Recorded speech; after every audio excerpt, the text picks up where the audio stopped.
pudesse traçar uma rota da perda da integridade, qual seria ela, à luz da palavra de Deus? Tá? O objetivo desse próximo tópico agora é a gente perceber a sutileza como essas coisas acontecem conosco. Não é? E como devagarinho, né, podemos ter nossa vida interior minada. Então, se a gente tivesse que definir alguns passos para a perda da integridade, eu vou olhar um pouquinho nas críticas de Jesus aos escribas e fariseus e vou tentar entender como é que isso acontecia. A primeira coisa que a gente vai perceber é aquilo que Jesus chama de hipocrisia. Hipocrisia representa mentir aos outros sobre a nossa comunhão com o Senhor. Como é que um pregador, como é que um pastor, ele vai perdendo a sua integridade? Quando ele passa uma aparência de homem de Deus, compromissado com o Senhor, espiritual, cheio do Espírito Santo, né? Autoridade do Senhor num determinado lugar. Só que essa competência espiritual, de alguma maneira, foi se dissolvendo ou se desfazendo na vida. E aí fica o homem público com essa imagem, com uma vida que não tem aquele interior, aquele conteúdo. E isso a Bíblia chama de hipocrisia. E aí começamos a ser mestres, à semelhança dos mestres da lei, que pregamos coerentemente a mensagem certa, a teologia certa, só que não vivemos. E aí não temos autoridade do Espírito Santo.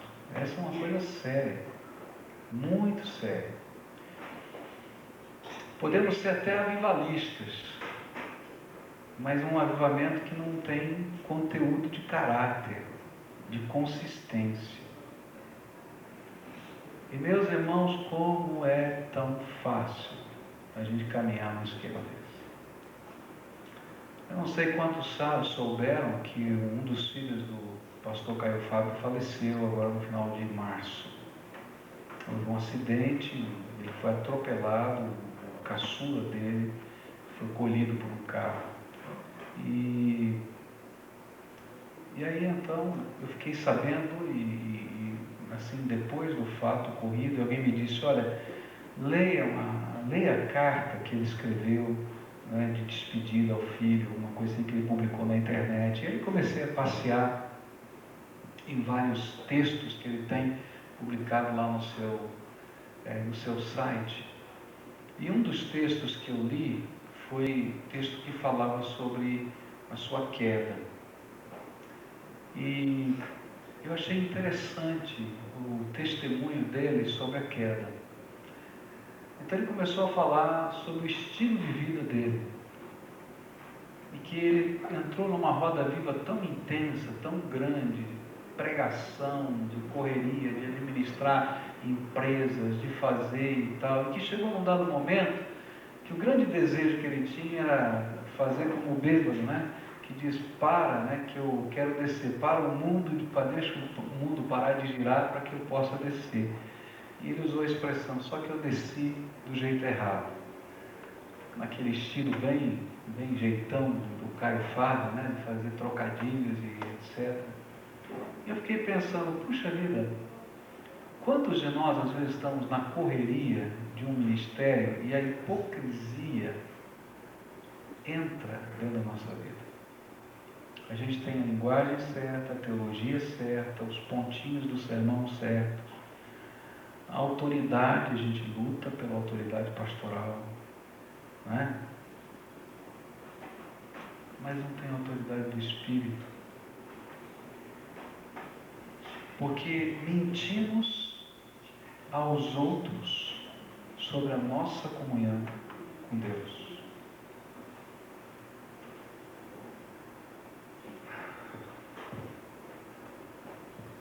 Quem não foi o pregador, e eu estou lembrando de mim mesmo, que já subiu ao púlpito dizendo, Senhor, hoje não dá.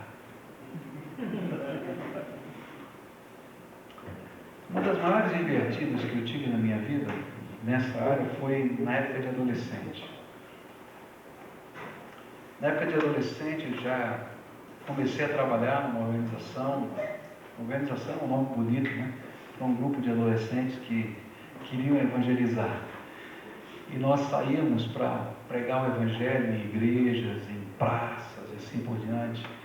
E nós tínhamos uma filosofia de que aquela era uma escola que Deus queria nos usar. E todos nós tínhamos que cantar, pregar, carregar as coisas, evangelizar na rua. Era um rodízio. E eu estava escalado naquele dia para ser o pregador. Mas eu estava mal, em todos os aspectos. E eu falei que eu não podia passar o dia naquela igreja que ficava fora da cidade de São Paulo, ficava na cidade de Cotia, próximo, mas fora da cidade. E eu disse que eu só iria para o culto da noite, porque realmente eu não queria nem estar lá. Mas como cada um tinha sua responsabilidade, aquilo era sério, os adolescentes levavam a sério, você se vira, esse é teu dia, tua responsabilidade, então eu fui. Eu me lembro que entrei no ônibus e eu não tinha nada preparado para falar. E eu pensei assim, sabe uma coisa, eu vou dar uma enrolada nesse povo hoje. Estou falando sério, estou brincando não. Eu vou pegar João 3,16, sapecar algum negócio lá e pronto e tal. E eu me lembro que eu fui pregar naquele culto, o pessoal dirigiu o culto, o pessoal tinha trabalhado aquele fim de semana todo, evangelizado, a igreja estava super lotada, tinha gente do lado da janela, lá de fora. E eu comecei a pregar João 3,16 com a maior displicência da minha vida. E quando eu comecei a fazer o apelo, eu comecei a ficar surpreso. Naquela noite atenderam um apelo 66 pessoas. Eu nunca tinha tido um número tão grande de convertidos num sermão que eu tivesse pregado. E à medida que as pessoas vinham vindo para frente, aceitando Jesus, eu ficava inconformado com Deus e comigo. E quando terminou, o povo foi para ser atendido pelo grupo e saíram pela porta no final, aqui como uma porta dessa, do lado direito, e eu saí pela esquerda. E eu fui me meter no meio de um mato que tinha do lado da igreja para orar, e chorava como uma criança. E eu dizia, Deus, como é que o Senhor pode usar um vaso tão quebrado, tão desgraçado como eu sou? Como que o Senhor pode usar do jeitinho que eu estou? Meu irmão, eu quero dizer para você que muitas vezes Deus usa vasos quebrados.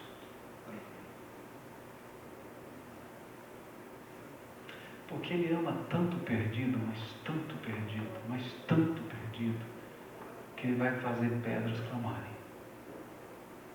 Mas isso não significa que Deus não queira fazer de você um vaso que possa conter aquilo que Ele quer derramar da graça.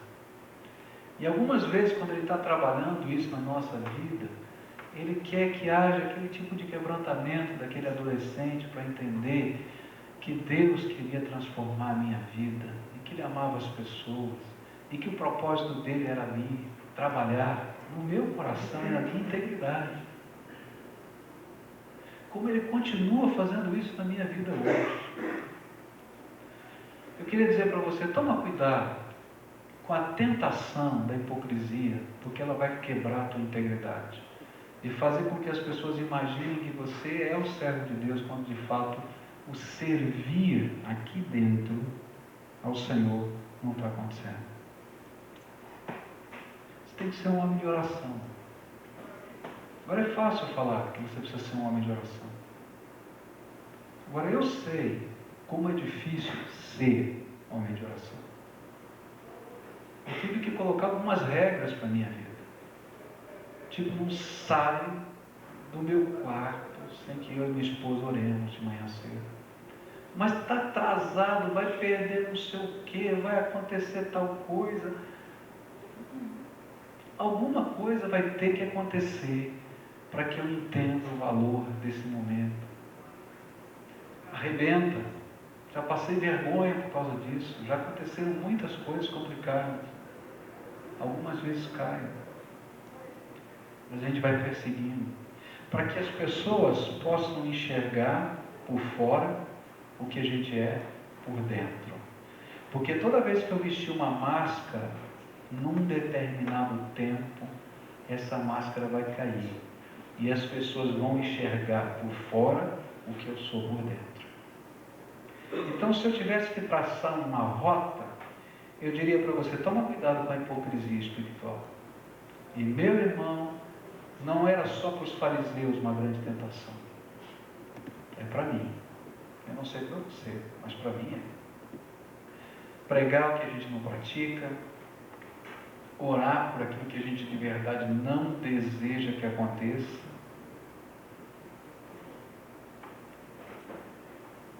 Eu, quando preguei aquela série de sermões que depois virou esse livrinho que está por aí, sobre as orações que Deus gostaria de ouvir, tem uma oração ali que foi muito complicado pregar e orar, que é quebranta-me.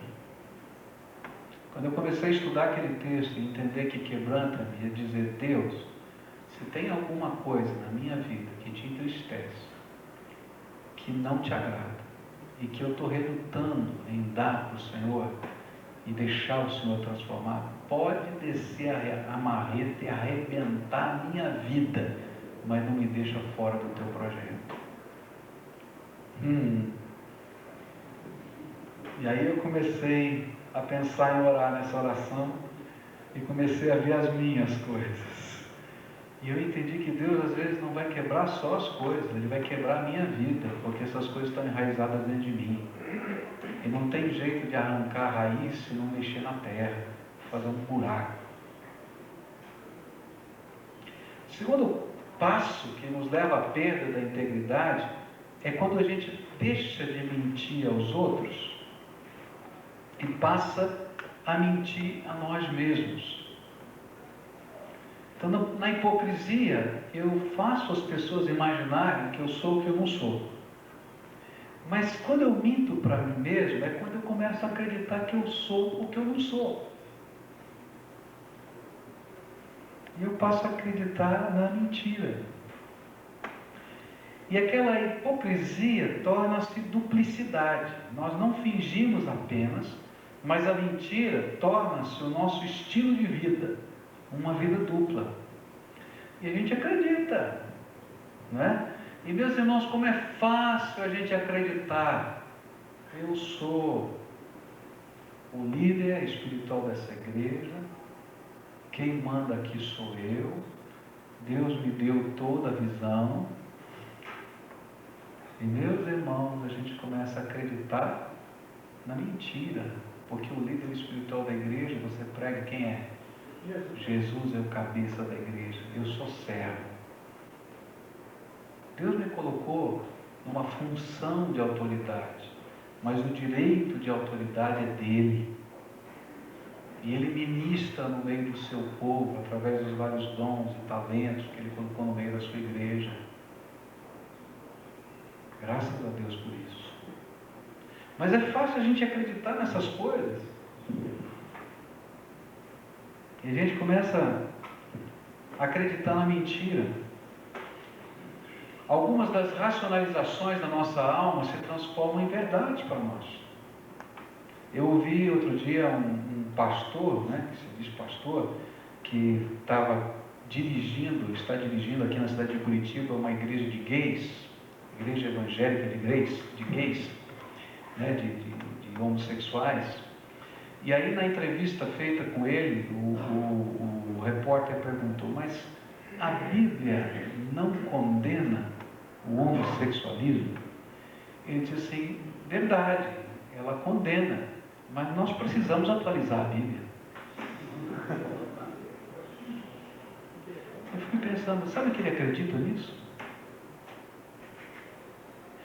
E eu tenho aprendido o seguinte, meus irmãos, que uma das grandes tentações nesse processo de quebra de integridade é que Satanás constrói fortalezas no nosso entendimento. A Bíblia vai dizer lá em 2 Coríntios, né, que o Senhor leva cativo, né, todo o entendimento, toda a filosofia, né, e quebra as fortalezas do entendimento. Sabe como é que Satanás constrói fortalezas do entendimento? Ele coloca uma mentira, eu abraço essa mentira se torna verdade para mim, e verdade incontestável e irrefutável, eu não enxergo mais nada. E eu passo a ser um apaixonado promotor da minha própria verdade, e não passo mais a ser ministro de Deus.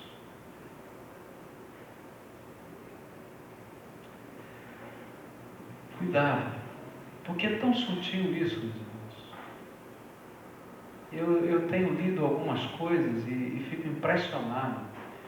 Eu me lembro de ter lido numa ocasião no Jornal Batista, um irmão escrevendo com muita veemência, dizendo que ele só acreditaria que Deus faria determinado tipo de milagre se acontecesse um milagre Y.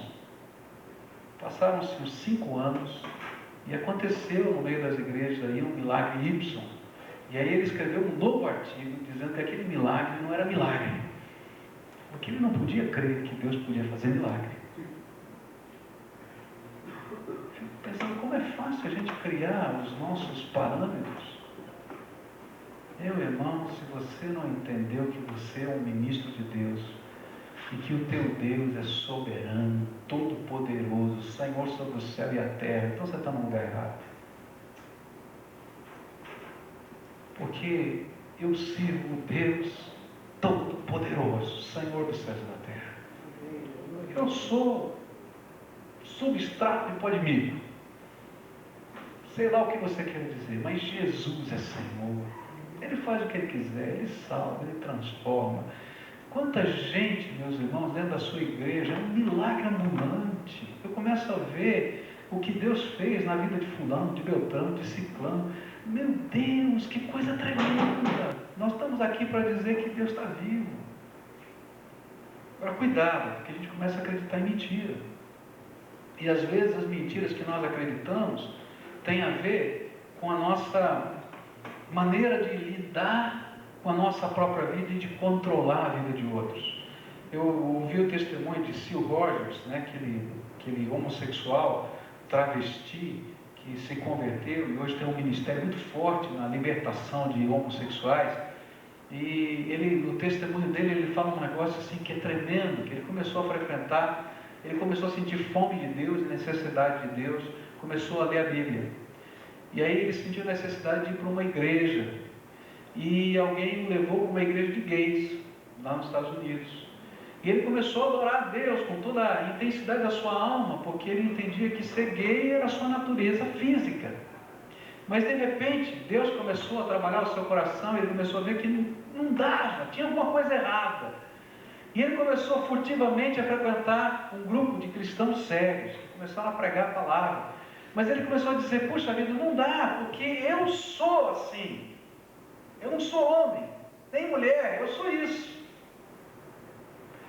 E aí um dia ele estava tomando banho, e estava enfumaçado o banheiro, ele limpou o espelho para se preparar e se arrumar, e o Espírito Santo começou a falar com ele, disse assim, Sil, o que é que você está vendo no espelho?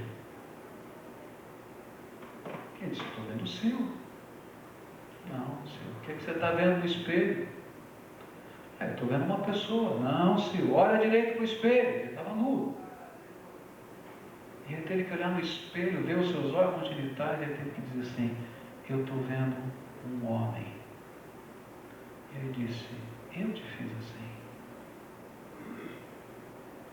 E naquela hora, pela primeira vez na vida, por causa da ação do Espírito que leva cativo todo o entendimento a Jesus, a fortaleza que estava na sua mente caiu e ele acreditou que ele era homem.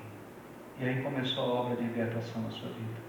Meus irmãos, às vezes nós estamos mentindo para nós mesmos dentro do ministério. Um ministério abençoado, um ministério profícuo, um ministério cheio de Espírito. Nossa vida está uma desgraça. Para de mentir, que aí a fortaleza cai e Deus pode fazer transformações na nossa vida.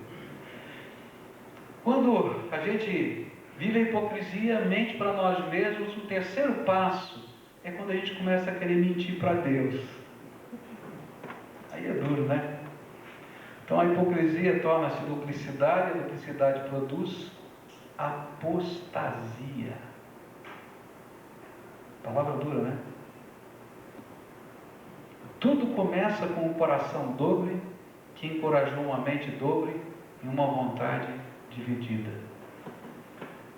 Meus irmãos, apostasia não é simplesmente aquilo que está acontecendo na seita religiosa A ou B. Apostasia é quando a gente tem um disparate de querer dizer para Deus o que Ele pode fazer ou não pode fazer. E quando a gente começa a não mais mentir para a gente, mas acreditar que Deus mandou a gente fazer o que Ele não mandou a gente fazer.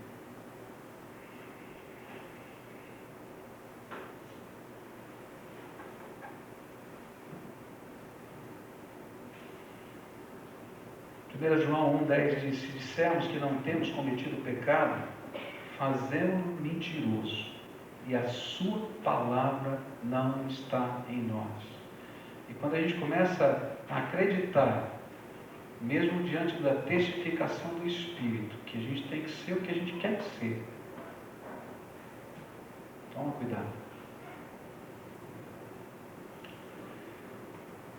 Escrevi sobre visão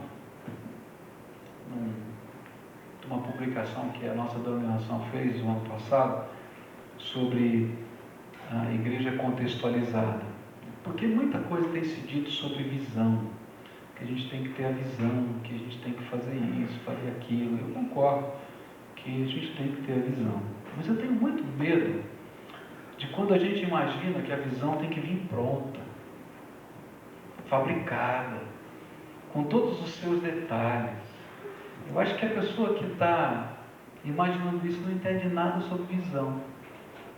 Toda vez que eu vejo visão na Bíblia, eu vejo Deus mostrando algumas coisas que vão ter que ser digeridas e aplicadas à minha realidade. E é interessante que Deus não dá a visão, não é?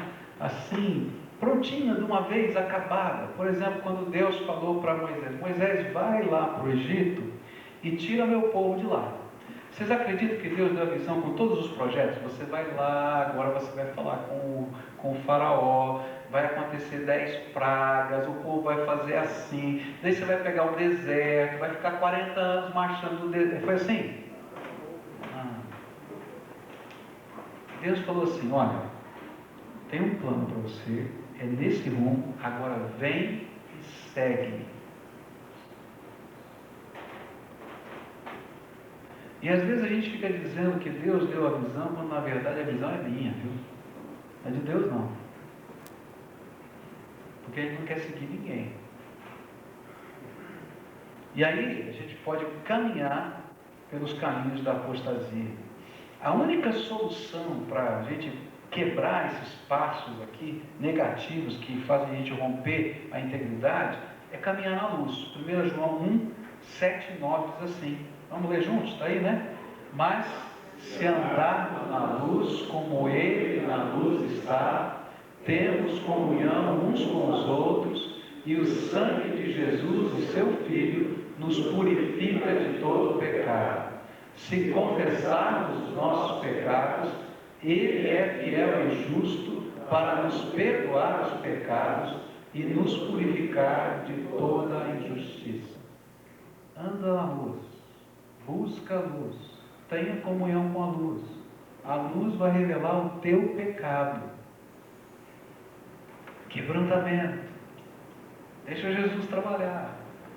A luz vai iluminar o teu caminho. Eu imagino assim que a visão de Deus para nós é muito parecido com dirigir um carro no meio da noite. É bacana, né, dirigir o carro. Eu acho interessante, porque o meu farol, ele dá uns 50 metros. Mas de 50 metros em 50 metros eu ando 500 quilômetros numa noite. Não é assim? E Deus vai fazendo assim, porque se Ele desse tudo prontinho para a gente não aprenderia a seguir Jesus de perto. E assim como eu tenho que ficar grudado na luz do meu farol, porque eu não estou vendo o que tem depois dos 50 metros, eu tenho que ficar grudado em Jesus, porque Ele é a luz do mundo, não tem outro jeito. E aí, a integridade está nesse caminhar com Ele, nesse brilhar interior, né? Porque a gente vai ter aquele coração honesto, aquela mente honesta, aquela vontade honesta, a hipocrisia, que significa que houve divisões, e as trevas que penetraram na forma de duplicidade, né, vão cair, porque a luz entrou. E o errado passa a ser errado, e o certo passa a ser certo, e a gente vai caminhando na graça de Deus. Por isso Jesus terminou o Sermão da Montanha dizendo: nem todo aquele que me diz Senhor, Senhor entrará no reino dos céus, mas aquele que faz a vontade do meu Pai que está nos céus. Muitos me dirão naquele dia: Senhor, Senhor, não profetizamos nós em teu nome, e em teu nome não expulsamos demônios, e em teu nome não fizemos muitos milagres? Eu parei aqui, mas você sabe o final, né? O que Jesus vai falar deles? Não. Senhor, tenha misericórdia. O Êxodo escreve também uma coisa interessante: dizer as palavras certas, ter as credenciais certas. Você sabia que Spurgeon nunca foi ordenado ao ministério?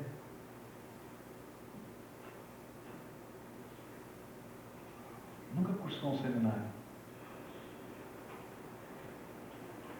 Pregar sermões e textos certos, ajudar as pessoas com problemas e até mesmo fazer milagres, jamais pode tomar o lugar de fazer a vontade de Deus.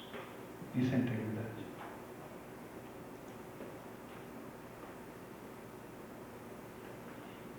Tinha 21 anos quando fui convidado pela Igreja Batista de Água Branca em São Paulo para ser pastor dela, onde está o Ed René Kivitz hoje.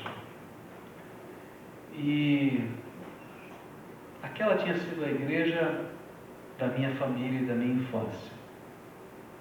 Aqueles meninos todos agora eram jovens de 21 anos, e eles seriam aqueles que tinham sido meus colegas de infância, seriam os meus companheiros, minhas ovelhas e assim por diante. E eu trabalhava na época com um missionário chamado Perry Ellis, alguns conheceram, um gigante de 2,20 metros de altura, né?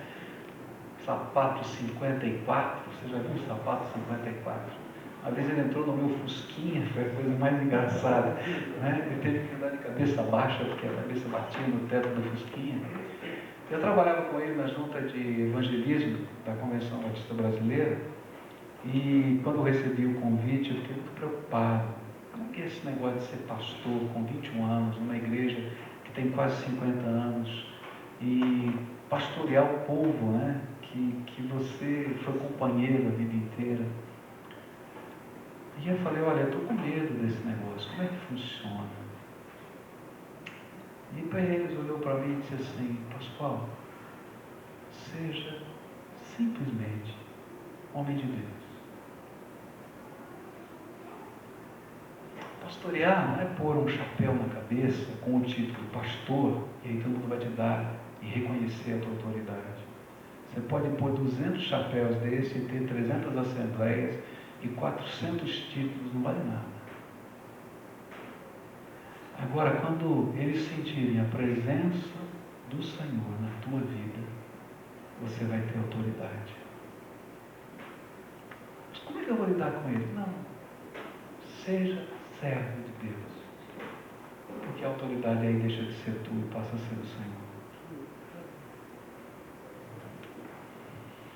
Eu gosto desse texto de Êxodo 33, 7, 11. Diz assim: ora, Moisés costumava tomar a tenda e armá-la fora do arraial, bem longe do arraial. E chamou-lhe a tenda da revelação. E todo aquele que buscava ao Senhor saía a tenda da revelação, que estava fora do arraial. E quando Moisés saía a tenda, deixa eu ver aqui que é mais fácil, senão meus olhos não vão aqui, né? Quando Moisés saía a tenda, levantava-se todo o povo e ficava em pé, cada um à porta da sua tenda, e olhava Moisés pelas costas, até entrar ele na tenda. E quando Moisés entrava na tenda, uma coluna de nuvem descia e ficava à porta da tenda, porque o Senhor falava com Moisés. Assim via todo o povo a coluna de nuvem que estava à porta da tenda. E todo o povo levantava-se, adorava, cada um à porta da sua tenda. E falava o Senhor a Moisés face a face, como qualquer fala com o seu amigo. E depois tornava Moisés ao arraial. Mas o seu servidor, o mancebo Josué, filho de Nun, não se apartava da tenda. Não vou pregar um sermão sobre esse texto, mas eu gosto dessa imagem. Integridade do servo de Deus. Você já imaginou essa cena? Meus irmãos, essa cena para mim me arrepia. Todo mundo, sabe, isso aí não era programado, não fazia parte da agenda da religiosidade. Era algo espontâneo. Todo dia de manhã, Moisés saía da sua tenda, do lugar onde ele dormia, e ia até o tabernáculo, a tenda da revelação. Ele ia ao tabernáculo. Mas todo mundo sabia que Deus ia encontrar Moisés na sua tenda.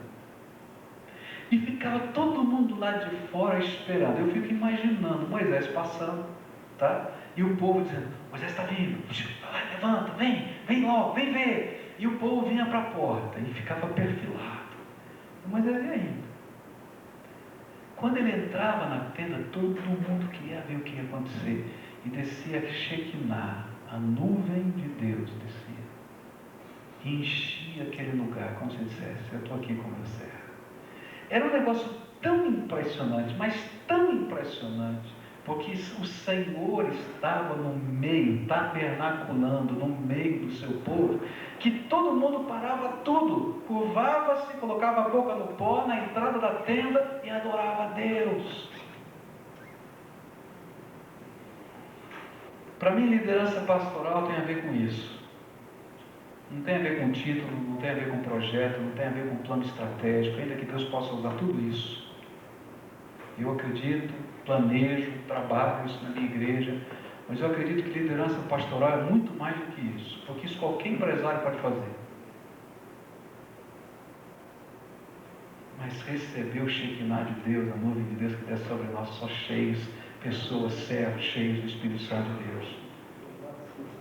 E o povo buscar não o propósito, o alvo, o projeto, o plano, a estratégia, mas essa graça de Deus que vem sobre nós, essa busca gostosa da graça de Deus, só quem vê graça de Deus na vida de outros. Qual é o meu papel? O meu papel é ser por fora o que Deus está vendo por dentro. E não somente ser o que Deus está vendo, porque eu posso ser uma grande porcaria, mas ser aquilo que Deus quer ver dentro de mim, também por fora. E essa coerência, ela só existe, meus irmãos, se a gente aprender com Moisés a construir a tenda. Eu fico impressionado que Moisés teve que primeiro ouvir Deus e aprender a construir a tenda. Detalhe por detalhe, pedacinho por pedacinho. Eu quero dizer para você que para construir a tua vida espiritual, você vai ter que aprender a ter disciplina na presença de Deus, buscar o Senhor do jeito de Deus, da forma de Deus, no conteúdo de Deus, no lugar de Deus, para o projeto de Deus. Isso é construir a tenda. Depois ele teve que entender que a tenda não podia ficar no meio da confusão. Ele tinha que entender que a tenda ficava fora do arraial. E que lá fora do arraial ele tinha comunhão com Deus, intimidade com Deus, e Deus se revelava a ele. E em terceiro lugar, ele tinha que entender que as coisas de verdade aconteciam dentro da tenda. Uma grande tentação que a gente tem, tá, é imaginar que as coisas só acontecem se eu estiver correndo fora da tenda.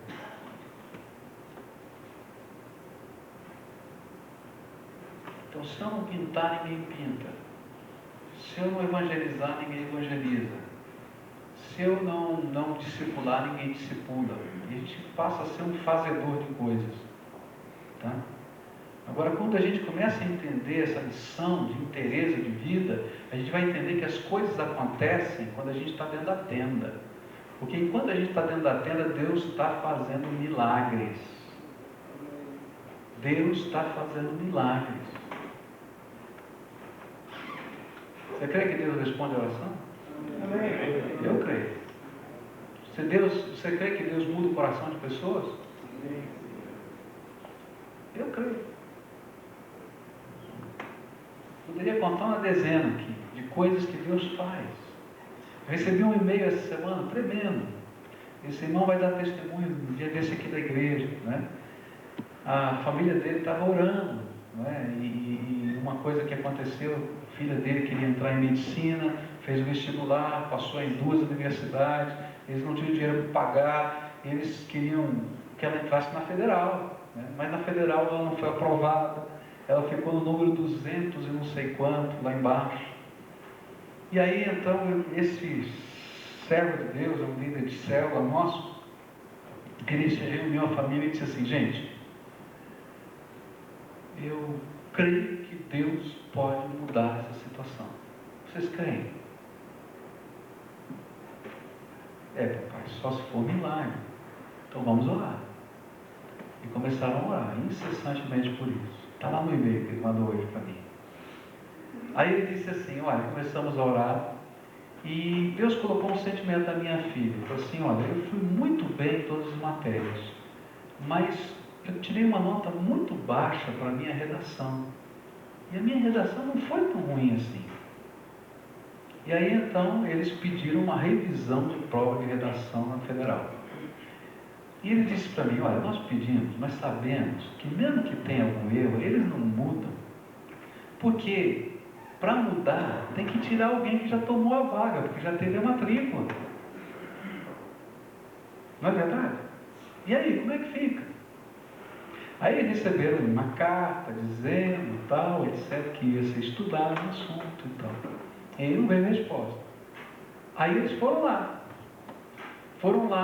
marcaram uma entrevista com a pessoa, e a pessoa disse: olha, nós estamos aqui trabalhando porque houveram alguns erros na correção do vestibular de medicina. Uma questão foi corrigida errada, e essa questão foi corrigida errada para a sua filha, e realmente a prova de redação dela estava errada também, e ela passou para um número tal que representava 6 pessoas na frente dela para uma vaga só. Mas eu quero dizer que é muito difícil que ela consiga entrar, porque como isso aconteceu com outras pessoas, nós tivemos que colocar na frente alguns que teriam o direito de entrar e não tinham entrado, tá? Para resolver a situação. E eles falaram: tá bom, Senhor, então vamos continuar orando, né? Continuaram orando. E essa semana ele mandou um e-mail dizendo que a filha dele foi chamada e fez a matrícula e começa a estudar agora no mês de julho na Universidade Federal em Medicina. E ele disse: eu sei que foi milagre de Deus. Deus é poderoso. As coisas acontecem dentro da tenda. Você acredita nisso? Você acredita, por que não entra na tenda? Porque Satanás nos faz acreditar que só vai acontecer se eu estiver correndo lá fora da terra. Eu fico impressionado quantas sedições aconteceram no ministério de Moisés, quantas situações de desafio de autoridade, de liderança. Meus irmãos, todas elas não foram resolvidas com política, não foram resolvidas com plano estratégico, foi intervenção divina. Seja lá na revolta de Coré, seja na vara de Arão que brota, que dá fruto. Como é que pode? Só Deus. seja no abrir o mar, seja no brotar água da rocha, seja no evento das cordonizes, as coisas acontecem dentro da tenda. E o segredo é a intimidade com o Senhor. Não tem jeito. Então a gente tem que viver essa intimidade, senão não vai haver integridade na vida do ministro de Deus. Vou parar por aqui. Eu ia falar sobre integridade na pregação, mas eu queria abrir um pouquinho para a gente conversar. O que é que Deus está ministrando na tua vida? O que é que você está ouvindo de Deus? Agora presta atenção. Eu vou abrir aqui o parlamento, mas eu não estou aqui para discutir uma tese. Vou deixar isso bem claro. Eu não vim falar da tua cabeça. Eu vim falar o teu coração. Tá? O que vai acontecer aqui agora? Eu creio que Deus quer fazer alguma coisa no meio da gente, como povo de Deus, como ministros de Deus, como pastores. E Deus vai usar a sua boca, a sua experiência, o seu coração,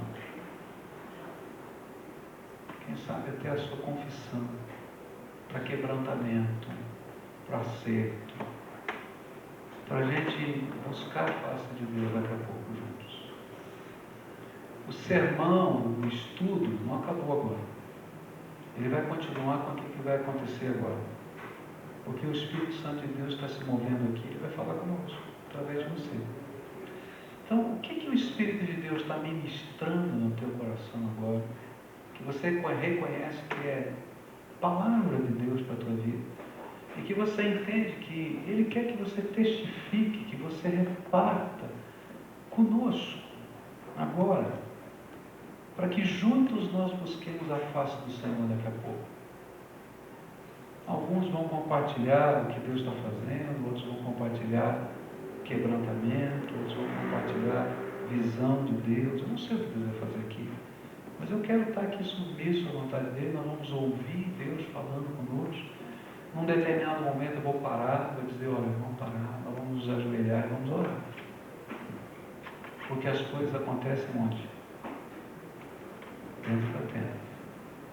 Quem é que Deus quer usar agora para ministrar na nossa vida?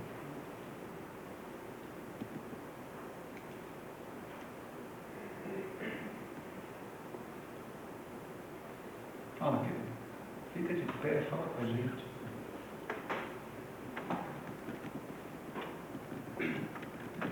Tudo que o pastor está falando aí, vem mexendo comigo, principalmente porque desde o meu chamado, né, eu entrei nesse seminário, passei 4 anos aqui, e nesses 4 anos eu sempre sonhei muito em realizar algo do Senhor. E faz 1 ano e meio que eu sou pastor, e ultimamente eu venho vivendo dias assim que eu estou que nem Moisés, digamos assim, não consigo carregar mais a carga. E por causa dessa coisa de querer fazer, de realizar, de querer ser o dono da obra, de querer ter os planos, e tenho meu coração voltado para algumas coisas, uns projetos, que a minha congregação, que é pequena, que tem suas dificuldades, tem um povo que realmente precisa conhecer mais a Deus, né? Mas eu estou descobrindo que eu preciso conhecer mais ainda, porque eu me achava até mais do que eles, né? E com isso o meu ministério tem sido pesado, né? E mais ou menos 1 mês atrás eu estava a ponto de, como o pastor falou, de jogar a toalha. Falei, poderia estar trabalhando com algo que eu amo, que é informática, mas entendo que o meu chamado é maior e eu preferia, entre aspas, abrir mão disso, né? E falando sobre essa questão da tenda, né, de ver da autoridade, por eu ser um menino e minha congregação ter na média 48 anos de idade, 56, são pessoas velhas, pessoas que já têm um certo tempo, né, nos tempos dos meus pais, dos meus avós já estavam na igreja, e eu sou o Timóteo ali, né, novo, e o que Deus tem me dado é que essa autoridade realmente não vem por eu me impor ou por eu fazer, mas sim com aquilo que o pastor falou, que a presença de Deus na minha vida, e Deus tem cobrado muito isso de mim, tem colocado uma pressão muito forte desse tempo da tenda. Por exemplo, eu estar hoje aqui, né, eu abri mão de visita, disso, daquilo, né, tem uma reunião hoje à noite com a igreja, e eu abri mão para estar aqui, mas o meu coração não estava aqui, meu desejo não era estar aqui, porque para mim era perder tempo, porque eu tenho muitas coisas a realizar, e essas coisas assim, então, me machucaram, me feriram, e eu me arrependo da maneira que eu venho vivendo. Bem, queria que alguns pastores de cabelo bem branquinho ficassem numa roda em volta desse irmão. Como é teu nome? O Hermes aqui. Quero 3 ou 4 irmãos de cabelo branco aqui. Tem cabelo branco? Pode ser sem cabelo também. Vamos lá. Tá, chega junto aqui. Faz uma roda em volta do Hermes aqui. Faz favor. Tá? E eu queria que vocês abraçassem o Hermes. Ele não vai ficar sozinho não. Chega junto lá. Tá? Pastor Sebastião, tu vai pôr a mão sobre a cabeça desse moço. Põe lá, pode pôr, tá? E o irmão vai orar por ele, nós vamos concordar nessa intercessão, né? Pode orar, Deus. Senhor Deus, o teu servo sente o desejo de fazer e quer fazer muito, mas ele ainda não descobriu que o fazer está nas tuas mãos. Ele é apenas a ferramenta. Pai, ajuda o teu servo a descansar no Senhor. Eu peço, Pai, que o teu Espírito venha desativar todas as suas engrenagens humanas, Senhor. E que ele saiba descansar todas as suas expectativas no altar do Senhor. Todos nós que já militamos há algum tempo, já passamos por esta mesma experiência. O ativismo incansável para tentar provar ao Senhor nossa fidelidade. Senhor Deus, teu servo está dizendo diante de um público tremendamente difícil o que sente e o que faz. Que ele saia daqui nesta tarde, Senhor, com a resposta do Senhor no seu coração, e que esse fardo nunca mais faça parte da sua caminhada. Nós ministramos a tua paz sobre ele, e eu profetizo que o teu servo sairá daqui fortalecido na graça do Senhor. Ele sairá daqui nesta tarde com a sua alma, com o seu coração inteiramente renovado.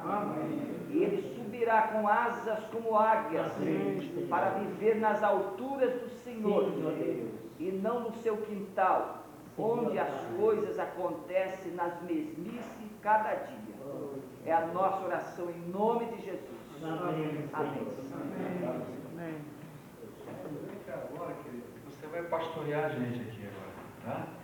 Porque no reino é assim, né? Com uma mão a gente recebe da graça, com a outra a gente ministra, né? Então vem cá, agora você vai ministrar aqui pra gente.